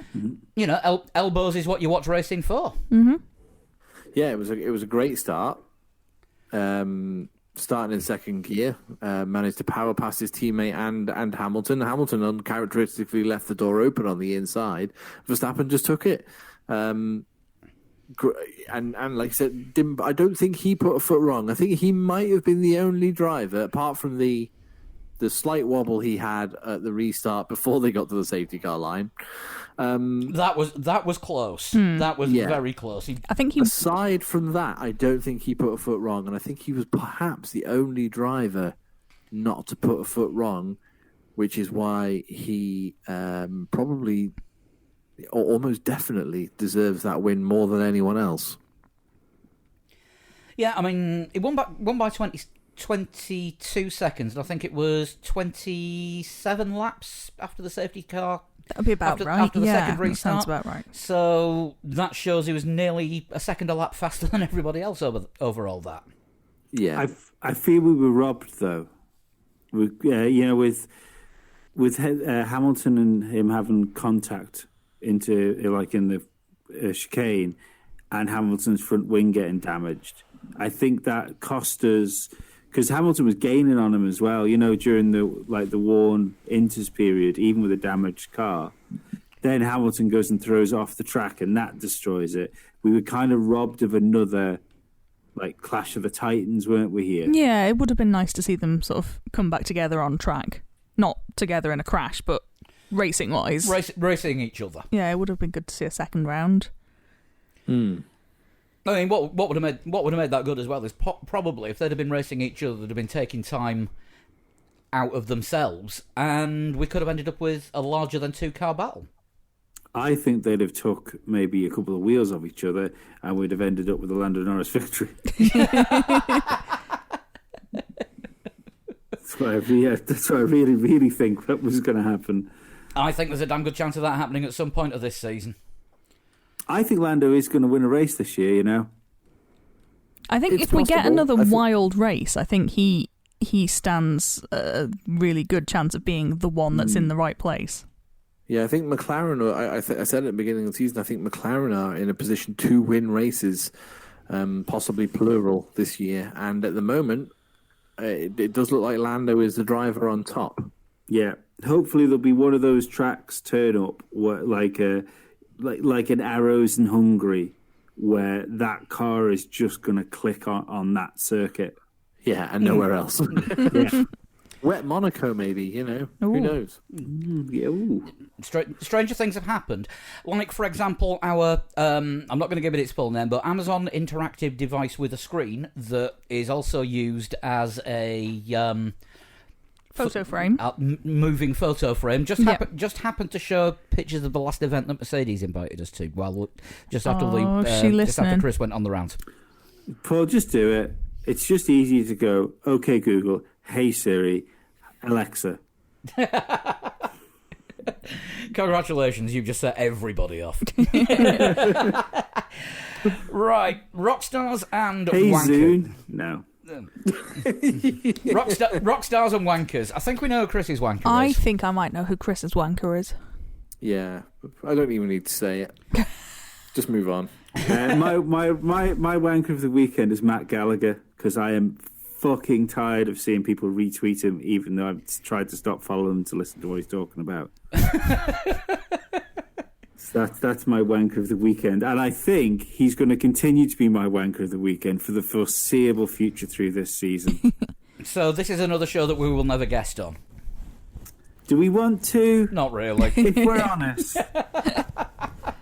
In all fairness, I would love to have some a fight with them. I'll fight any of them. Yeah, I would love to. Once the borders are open.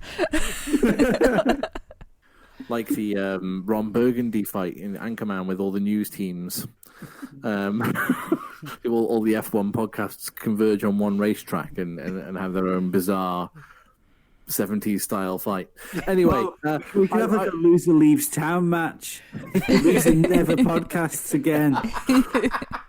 I would absolutely love to have some senior Mercedes figures on the podcast. However, I stand by my comments earlier. I think it's disgraceful. I think it's disgraceful to the sport. I really do. I really think it's an awful, awful thing to do. Have you been watching a lot of Gary Neville's rants in the last day or so? Apparently he's been on another one tonight, which is well worth listening to. Apparently it's better than last night's rant, and it's well worth listening to. Last night's was a spectacular one. We have had a request from, let me just find it, regular contributor Glenn Merkel saying, I'd like to give a wanker to the Super League folks. They're right, we've done it. That's out of the way enough. now. I want to give a rock star to the weather. Just spicing it up a bit. Yeah, well done, Italian weather. And particularly the weather forecaster who did not see it coming, so no one knew, and it was all a nice little bonus. Michael Piskine. Very possibly, yes. Maybe it's something we should look at. Well, not us, because we don't really have much sway when it comes to organising the Formula One calendar. But maybe it's something that the organisers should look at. That maybe the best time of year for a Grand Prix isn't the best time of year in that country. So deliberately target the more changeable spring-autumn seasons rather than the summer. Yeah, why not? Well, the move Brazil from the start through to Bernie Eccleston's sprinkler systems. How may I help you? Don't forget the move Brazil from the start of the season to towards the end after that race where something like 8 cars went off at the same corner. Oof. Yeah.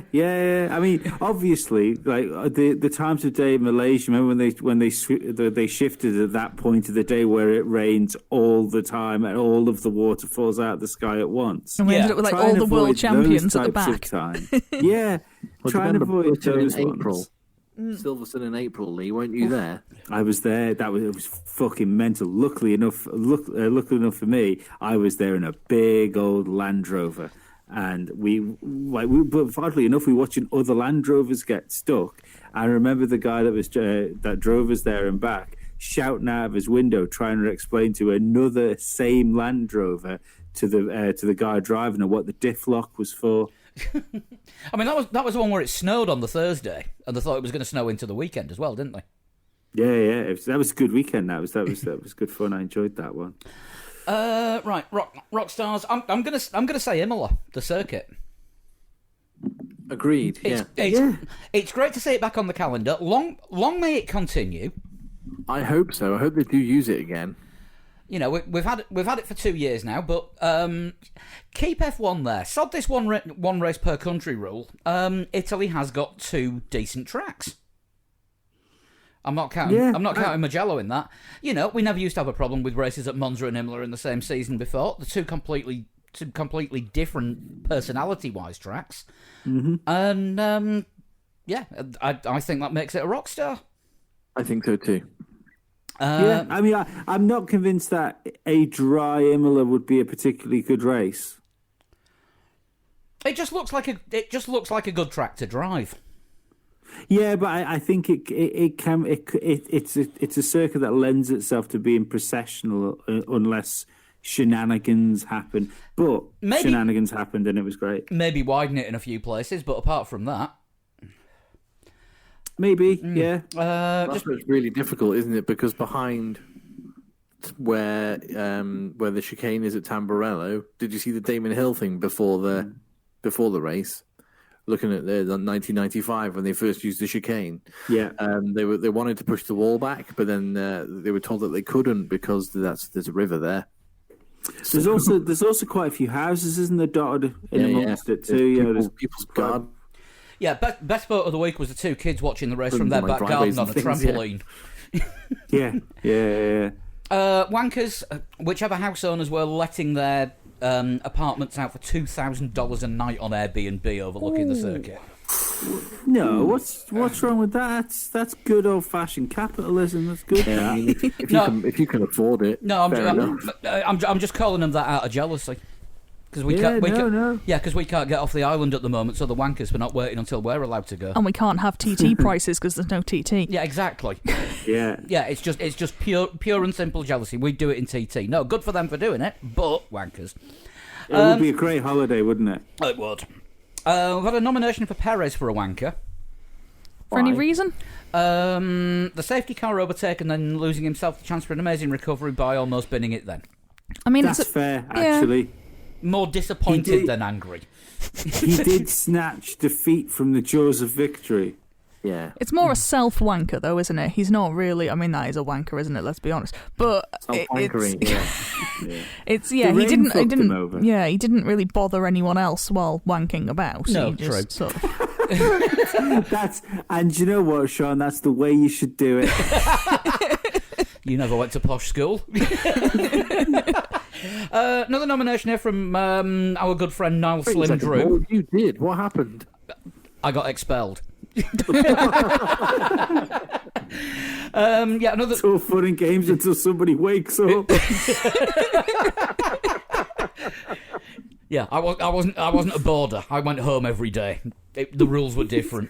He didn't even go to that school, and it was last week.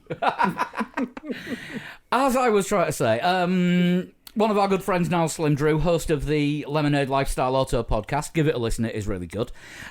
He's going to go with Rockstar for the helmet bonk and flipping off. I love seeing that in the moment passion from drivers. I like a bit of feist every now and then.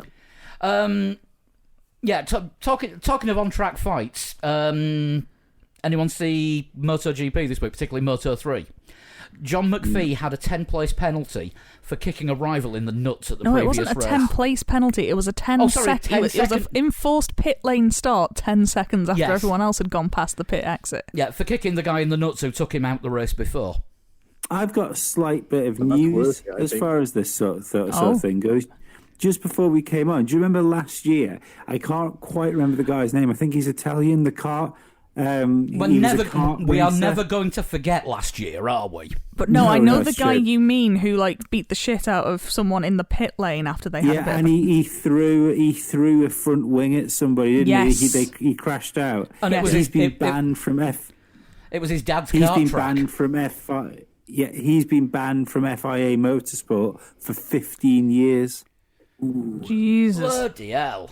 I mean, it wasn't his finest moment, was it? Let's be honest. You don't go throwing debris at people.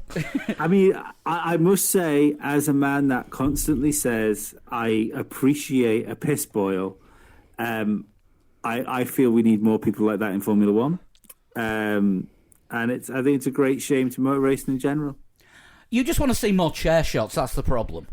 Absolutely. I want to see a World Championship end in a Hell in a Cell.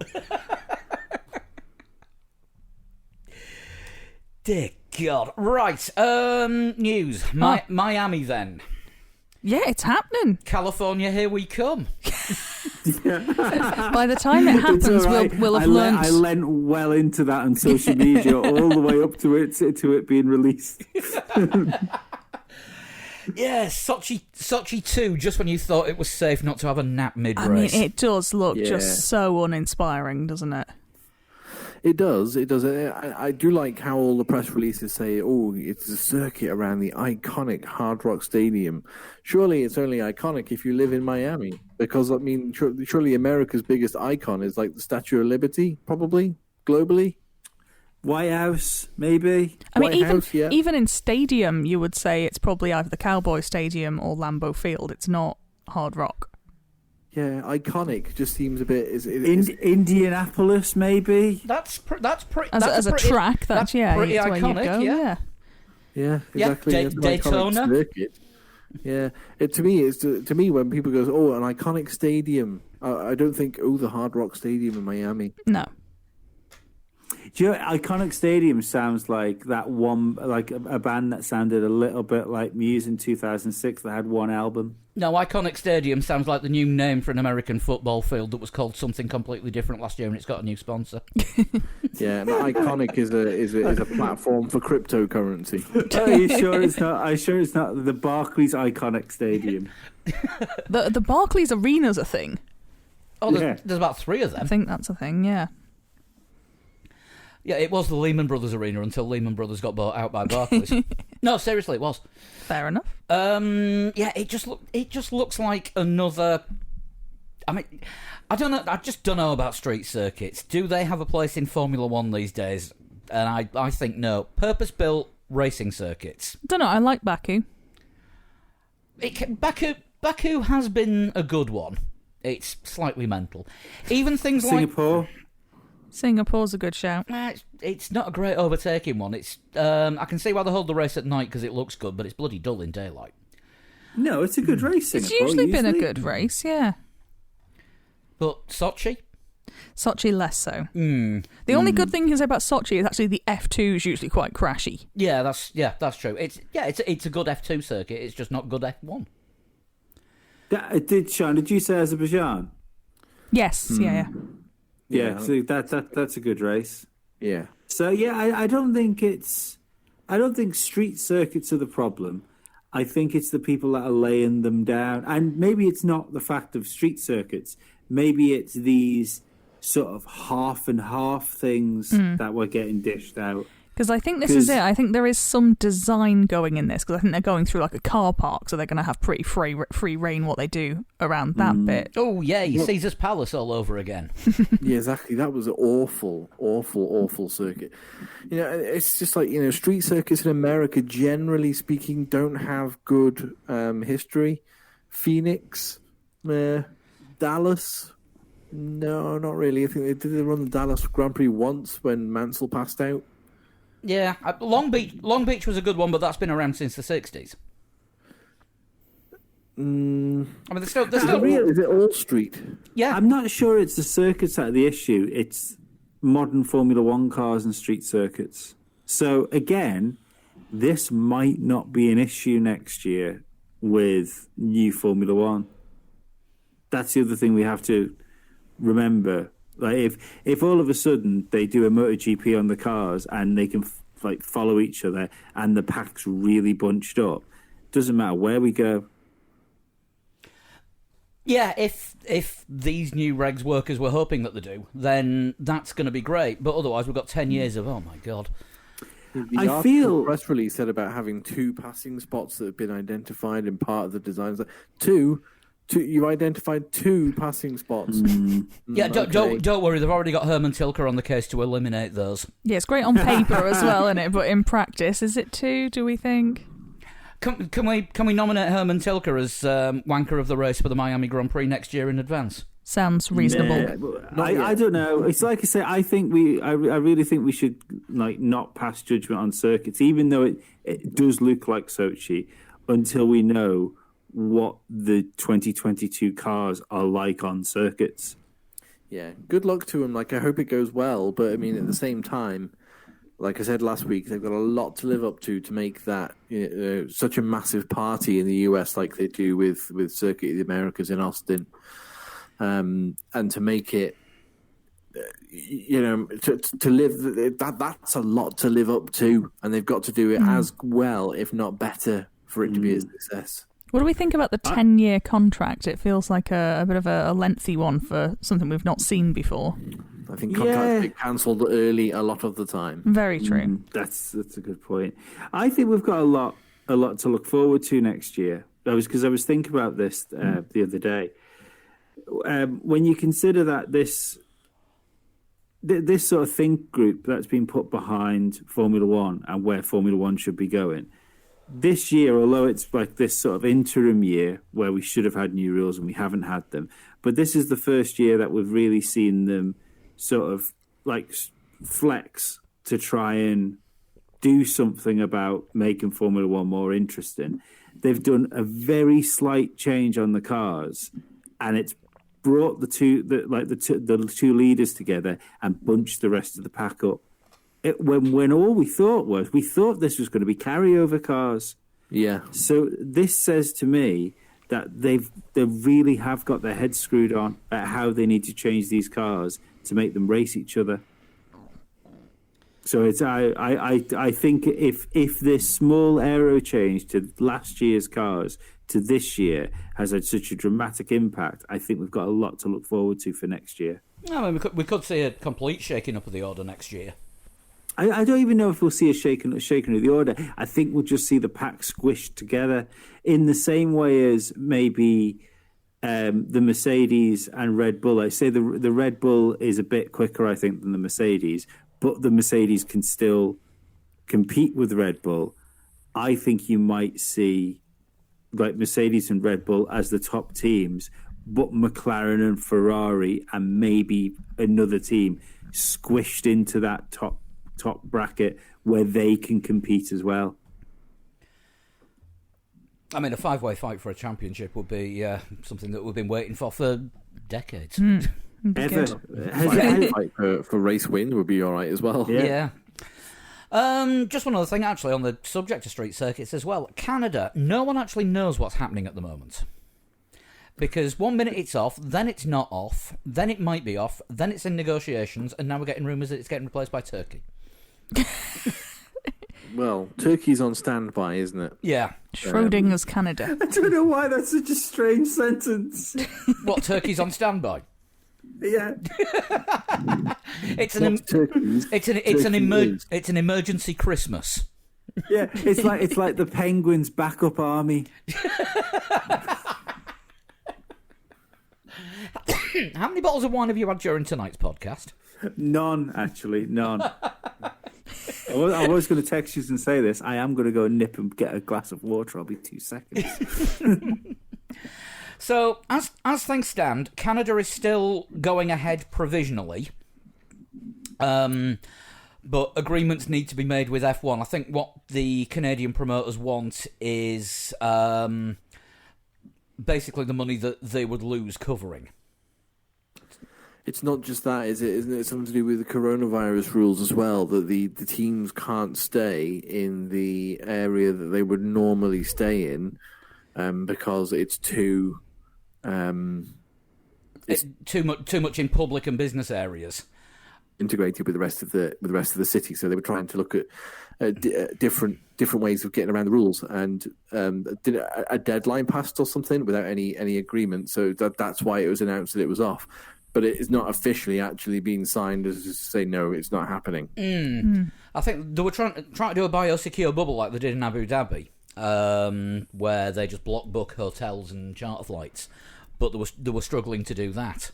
I think this is it, isn't it? They almost need like a sort of Olympic village for each race. Yeah, I mean that would work, but it's where the infrastructure practicalities isn't. Yeah.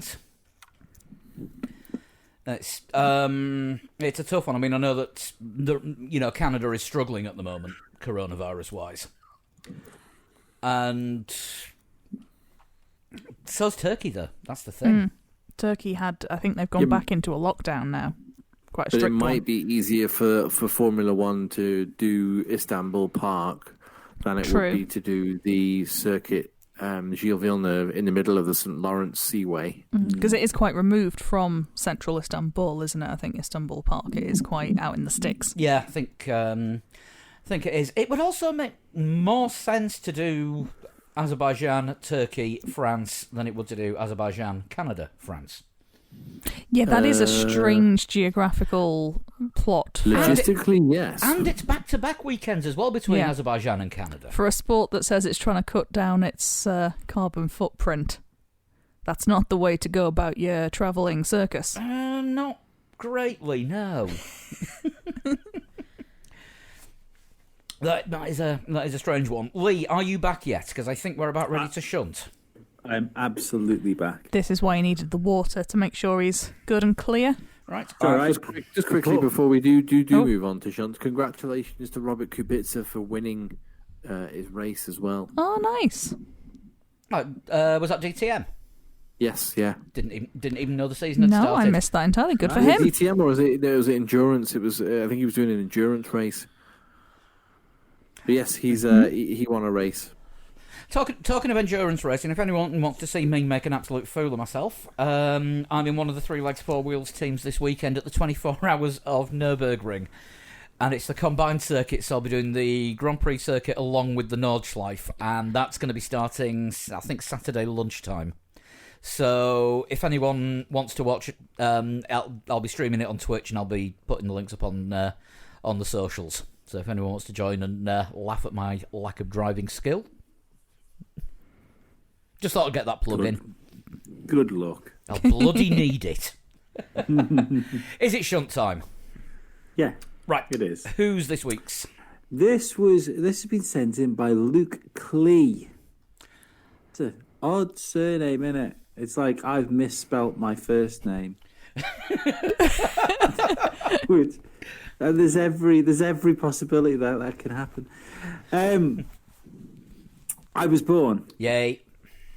in 1950. In fact, he's given me a day as well. That's why I stuttered a bit then, because it said 18. I thought surely he wasn't. He was born on March 18th, 1950. Okay. I began my career as a mechanic driver for HDT in 1970s, predominantly in rally. What's HDT? I don't know that one. I'm going to throw it out that the T is team. Yeah, I don't remember an HDT. Drive I'm train. aware of an HDT, but okay. No. Oh, well. After winning my country's Formula Ford and Formula 2 championships in the same year, I moved to Europe to further my racing career. So a non-European would be the logical bet. Yeah. Like all drivers have to do. Get out of your own country and come to Europe where the real racing happens. And what happens if you're European? Then do you get out of your own country in Europe and move to a different bit of Europe? You go to Super Formula and squander the rest of your racing career. Oh, right, It's fair enough. weird though, isn't it? Because like so many different European drivers do different things. Some of them come up through British Formula, which like some of the British drivers do. But then look at Lando Norris. Lando went through Italian Formula 4. And Tasman series in New Zealand. Yeah, weird. Okay, non-European, 71 this year. Paul Tracy. Interesting. Was he one of the Thunderbirds? Yeah, that's what I was about to say. Yeah, he was the one that drove the car. But he's one of the ones that does the commentary on the IndyCar, isn't he? Yeah, he's Canadian. Yes. I won the 1975 European Formula 3 Championship. Which means if they got to Formula 1, you probably would expect them in the 80s, really, wouldn't you? Yeah. Early 80s. Which would be 30 for this person, which is... Number 5. That was about the average age Yeah, back then. I was going to say, I know it was older back then. Don't but- forget how old Damon Hill was when he had his first drive. True. Was it 32, wasn't he, I think, when he started? Yeah. Crazy. I mean, that's coming towards the end of your career now, isn't it? Yeah. Really? That's mental. Despite missing 7 out of 19, I managed to win 2 races and come 5th in the 1975 British Formula 3 Championship. So it was somebody with not a great deal of backing, but quick. Yes. Number 6. I made my Formula 1 debut in 1974, replacing... Hang on, made my Formula 1 debut in 1974, but was still driving Formula 3. Yeah, don't, this is wild. Don't forget, though, back to sort of the late 70s. Do what you got to do. It was kind of interchangeable, wasn't it? Got to pay the bills. Yeah, I guess so. I mean, Hesketh only entered Formula 1 because it cost the same as being in Formula 2 that they were at the time. Haven't finished my clue. Go on, then. Anyone would think you were asking the questions in this quiz. I made my Formula 1 debut in 1974, replacing an ill Chris Arman. Is that his pronounce? Chris Amon. Was it Chris Amon? I took it for granted it would be foreign. I failed to qualify for the race after crashing in practice. My race debut came in 1976 for Boro F1 team. Who? Boro, B-O-R-O. Bro. As in, like... Borrow. Well, Borough is what I was thinking, like Middlesbrough. Never heard of it. Never, ever heard of it. No, me neither. No. Sorry. I didn't even get that far in the clue. It says, I made my race debut in 1976 for Boro F1 team, whoever the fuck that is, where I finished 13th. Always love a well-researched clue. Absolutely. This reeks of Wikipedia now, doesn't it? Yeah. And I'm guessing the Borough F1 team doesn't have a Wikipedia page. Right, I've got absolutely nout. That's not very good, because I would like a guess. Christ. I've already plucked a name out of thin air. One of you two have a go. How old's Alan Jones?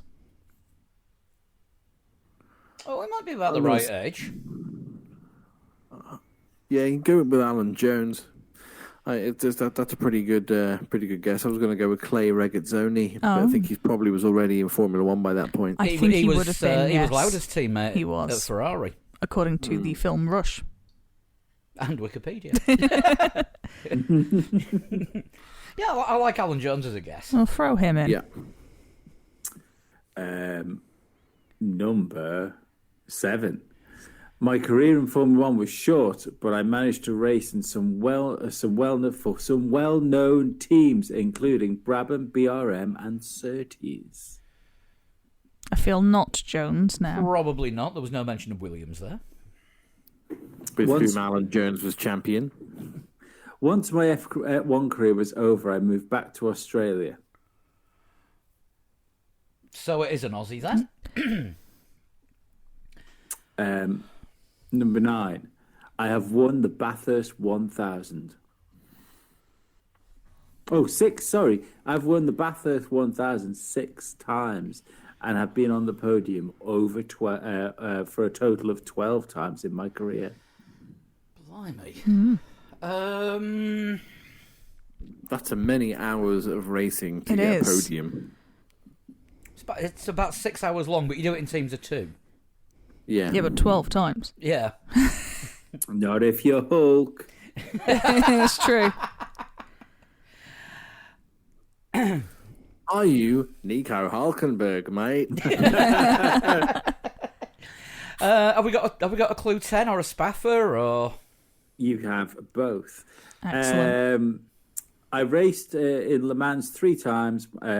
My final time driving the sister car of a race-winning Silk Cut Jaguar team. Oh crap! I feel like I should know this. That I used to have the Silk Cut Jaguar on a Scale Electric, and it was fast as fuck. I had a Corgi model of it. Silk Cut Jaguar, not who Martin Brundle drove for when he did Le Mans. Yes. I had 2 big Corgi models. It was a Silk Cut Jaguar and a JPS Lotus, and my mum wonders why I started smoking. You do have a Spaffer. I don't know if it's going to help. I think we'll final need it. clue. Yeah. The racing team I owned and operated became synonymous with the sponsor Castrol, and my number 11. I chose 11 because I chose 11 because then I just had to buy a box of wands. I love that. Are you sure they're Australian and not Yorkshire? That's some of my favourite logic ever. There's somebody incredibly practical. I've got now. I have got nothing. Chris, you? No. The only Australian driver I can think of is Alan from that period. Is Alan Jones? I'm struggling to think of someone else. The only thing is that they didn't mention Williams. Maybe that was to throw you off on purpose.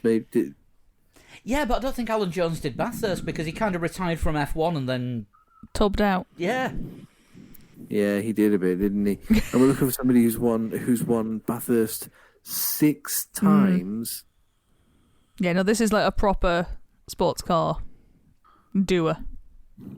Like Mick Doohan, but in cars. I don't think Mick Doohan. Yeah, I was Doohan. gonna say, I don't think Mick Doohan's quite that old. And I think his only F1 outing was to write off a Williams in a private test.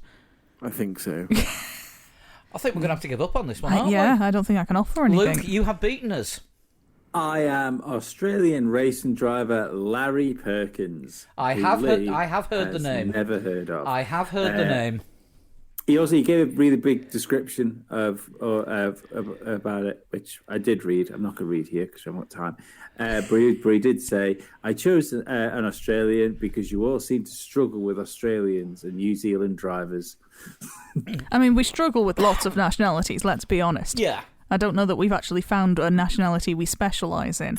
We struggle with lots of nationalities doesn't paint us in the best light, Sean. In the current climate, I would suggest that is a poor choice of words. Within the context of the Total Shunt feature.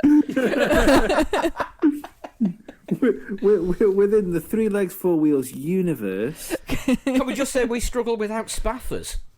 Yes. Thank you for sending that in, But Luke. not in public school, apparently. Only for the borders. Only, yeah. If you're only a day pupil, that doesn't count. Lee, tell everyone how to send a total shunting, please. You can send it to me in a personal message on Twitter or Instagram at a total shunt. Come and follow me on Twitter because I keep doing this and I keep breaking 1,100 followers on Twitter. You break And your then followers every time you tweet. No, but this is the funny thing. I hit like the maximum thing of, I think I had 1,105 followers the other day, and then during a bout of hilariousness, someone mentioned about there being a drinking game for every time Senna was mentioned on broadcast over the weekend, to which I said, well, if I joined in that drinking game, Senna would have more chance of making the Tamarella than I would do. Now, that meant I lost 8 followers after that joke, and I just Only keep... 8. Yeah, and I just keep... Well, I look at it as a dickhead filter, to be perfectly honest. I like it. It means I'm left with all the good ones. I'm left with the ones that can take it. It's a way of finding your audience. Yeah, exactly. Market research. But yeah, so I keep losing them. So if you're on Twitter, come follow me because I want more numbers. If you're not one of the 1,099 people I've just checked. Yeah, but just come back. Yeah, but the Coronel twins will probably be back in a minute. Are they still unfollowing and following everyone on a daily basis? pretty much. Fucking hell. I'm gonna play with their heads at some point and block both of them. I don't think I blocked anyone. I don't think I blocked anybody. Clone their accounts. Right, you heard that, listeners. Challenge accepted out there. I think it'd be very difficult to get a block from. It would have to just be like it would have to be like a DDoS Twitter account, like drop on me where I just have someone messaging me 24 hours a day. That'd make me have to block somebody. Well, now we know. Good luck with that after saying that. Right, if you want to send a shunt in for the reserve list for weeks when Lee's too busy clearing down his Twitter direct messages and blocking people, you can email us at 3legs4wheels@gmail.com and use that address for anything else to get in touch or otherwise. If you want to get the show a little bit early and later on this year get some more benefits when things get a little more back to normal, like the extra show that we sometimes do, you can subscribe on Patreon at patreon.com/3legs4wheels, and that's from as little as $1, €1, £1 a month. Get us on all the usual social platforms at 3legs4wheels, and individually we are At Sean Cowper. Upload 21. and at Pablo100. Right, we'll be back next week. We will be looking forward to the Portuguese Grand Prix, another returning circuit from the the emergency list last season, and wonder if it's going to be anything like last year's race. If they've got the drain covers screwed down this time, because that was a kerfuffle last year. That would help if the track actually stays in one piece all the way through, without little bits of metal flying up and everywhere. So have a good week, stay safe, and we'll see you next week. Bye-bye. Bye. Bye. Laters.